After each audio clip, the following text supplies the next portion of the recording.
Le magasin s'appelle FL Conseil. Du conseil en création d'uniformes pour les entreprises. Moi, j'ai presque envie de dire qu'il y a deux aspects qui sont intéressants. Il y a un premier aspect qui est celui qu'on prend conscience qu'on est dans un environnement qui n'est pas forcément très sain. Et donc il y a peut-être des petites choses toutes simples à régler et des personnes à éduquer. Se laver les mains un peu plus régulièrement et pas uniquement quand on rentre chez soi. C'est déjà quelque chose qui est bien.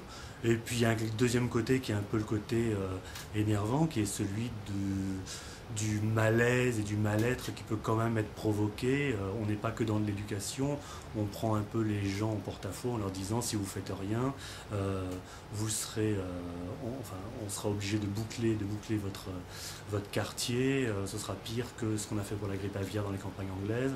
Et donc là, on entretient un phénomène de peur qui est grandissante et les médias sont un accord-joie. Bon, c'est pas forcément très intéressant.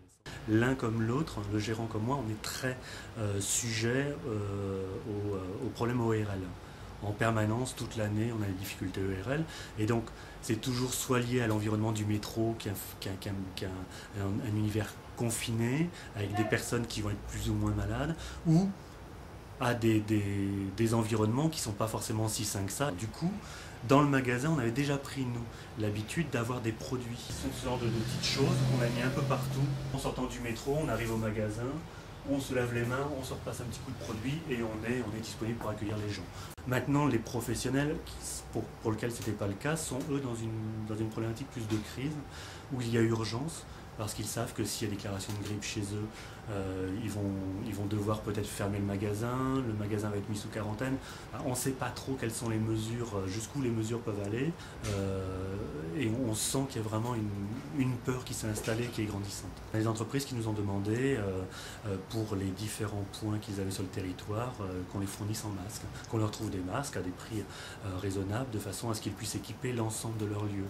Donc on a réussi, alors ça a été un peu la croix et la bannière, puisque là il y a rupture de stock national, on a quand même réussi à les avoir au mois d'août, là il y a 2 semaines.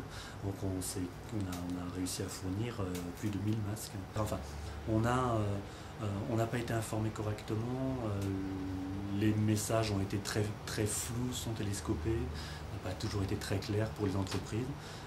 Donc, je trouve qu'on a perdu du temps, là on commence à entretenir un climat de peur, parce qu'on ne s'y est pas pris à temps et étalé suffisamment dans le temps les commandes de médicaments et la production de masques, de produits, et on se retrouve dans des situations où les prix flambent et c'est pas ça.